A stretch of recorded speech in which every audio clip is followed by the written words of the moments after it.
Ayan guys, ang taas ng tubig. Ayan, mataas ang tubig. High tide. Ayan guys, sa kabila, o, tingnan nyo.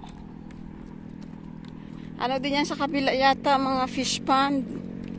Yun. Mataas ang ilog.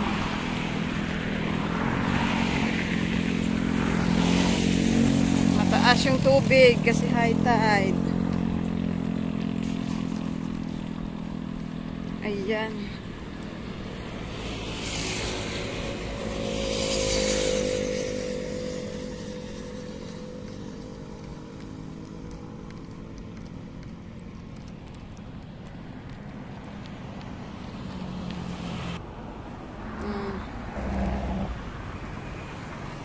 Ayan guys, kanami tanawon din ba? Oh. Low tide na siguro.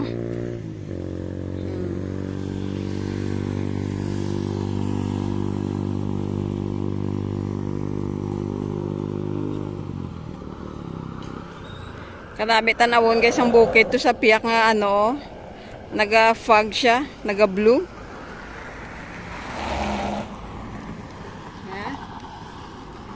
Naga-blue.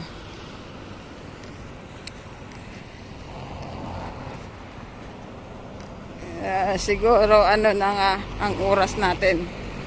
8. Mga 8:30 na siguro. Time check 8:30.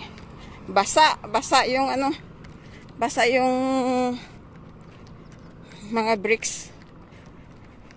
Yung kalsada basa.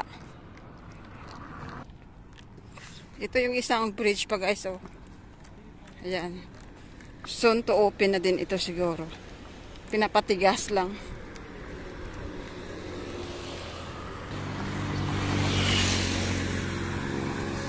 Nandito na tayo banda. Malapit na tayo sa ano, sa pinanggalingan natin sa bungad. Ayan. May mga mataas na mga building yung Iloilo City guys. Ayan.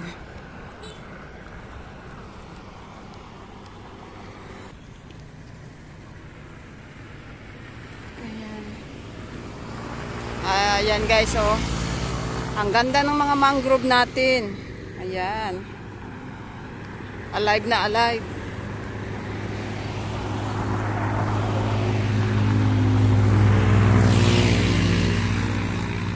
High tide pa rin. Pumapasok pa rin yung tubig, oh. Ang lansa ng tubig. Ang langsa ng river natin.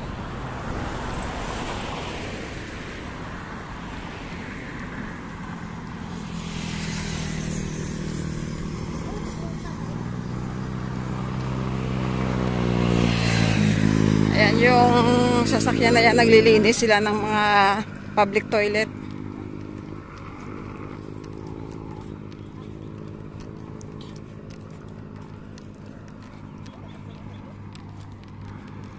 Ayan.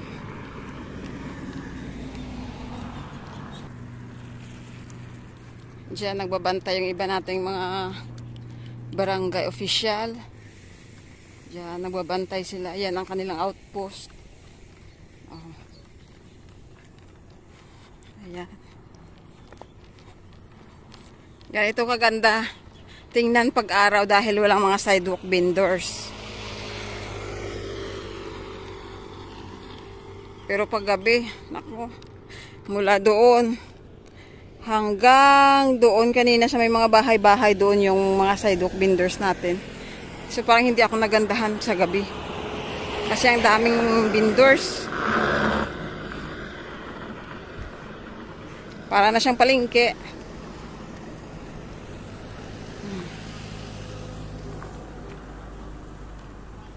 Ayan. Masaka ta di guys sa dire nga ano nga bridge. Ako ta di view. Nakanami sang dagat, oh. Basa.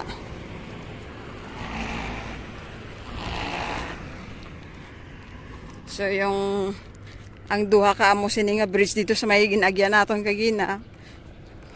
coming soon siguro ibuksan na. At least ang mga tao hindi magtumpok di permi sa ining area lang oh. Kaya kadamo ka tumpok di. Hari na guys. Kanami magtuon na kamo guys ang Ilonggo kaya yang ibantang mga video mailonggo kita. Ara nagagwa gali ang bridge ko kagato sa puntaw. Damo. Damo guys basura ang tubig. Oh, damo to ano basura nagakadala. Nagakaanod.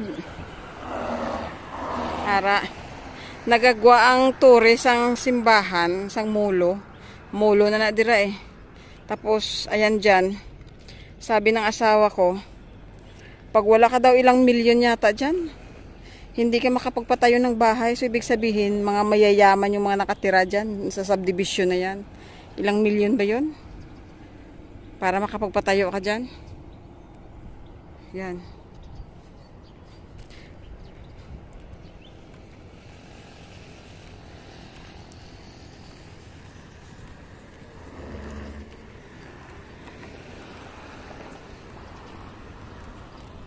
Oh. Kanami isang hangin. Kanami isang hangin, guys. Oh. Amo ni guys ang beauty sang adlaw naton nga viewing sang Sunset Boulevard diri sa may Suba, diri sa river. Ano ba sa Tagalog ilog? Hindi ko alam eh. Oh. Ganyan guys ang ano, ang beauty. Ang ganda guys ng bundok ko, naka blue, naka fog. Oh, dasig dalagan sang motor. Sa saan no to may aksidente di guys, nakabunggo. Base ano pa ang antok pa ang naga-drive. May angkas nga babae. Ayan.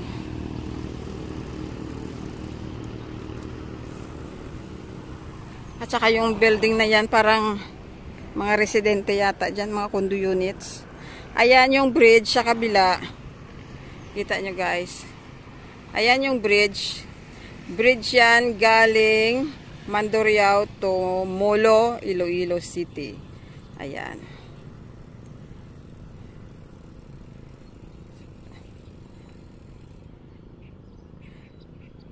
Hindi tayo pwedeng maglakad kasi siyempre pag maglakad lang tayo papunta dyan. Kasi sa ano dyan sa kabila, pwede ka ding mag-walking. Ano yan? Yan ang pinakauna na esplanade.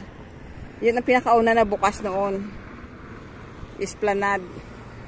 At saka sa mga side na ito, sa river, dyan, papuntang city, pwede ka nang magdaan dyan sa gilid ng mga mga dagat. Pwede ka nakaagi guys, mag-walking pakadto sa San Agustin. Makita ko man siya pag maglakad kami sa asawa ko. Tapos sa may SM naman, sa may side, sa may river side, pwede ka din mag-walking papunta. Ano na siya, sunod-sunod na yung niya daanan. So maganda na siya. Manami na guys, manami na ang Iloilo City. So dako na ang improvement niya. Yun lang ang mga basura. Alam nyo naman, yun ang sakit ng mga Pinoy. So, matamat na ta maglakat.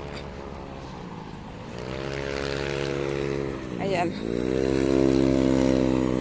Labas na tayo doon sa main road natin. Yan ang beauty sang kita mo guys oh, mga basura o mga salbahe ang mga ang mga nagabutang ding mga matamad bala guys maghaboy sa mga basura nila. O tanawan nyo. Tani bala no, kung nagalagaw kamo kay ginatagaan, kamo tsansa nga makasulo dire ang mga basura nyo, ihabon nyo sa basurahan kay may mga designated area nga mga basura. Ara o sagwa may mga basurahan o kadamo o. Ang mga kadanamak nyo kay mga Ilonggo, kamo di nyo mata ang katamad nyo. Ihabon na gid ninyo sa basurahan ng inyong mga basura, iwigit nyo pa kung diin. Ang tinamad among inyo, mga dinamak nyo bala nga. Hindi ka mo kahaboy sa basurahan. Gusto nyo man namin ang area nga ginakadtuan nyo, pero kamo mismo ang nagahigko.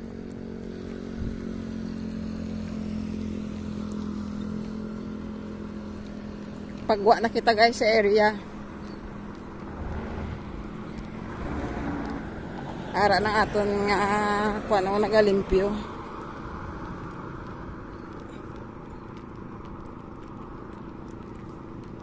Sa diring area dako.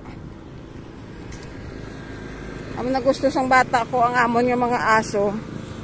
Ano namin dito, ipasyal. Sabi ko, wag, delikado. Baka makabitaw sila at saka tumakbo sa kalsada.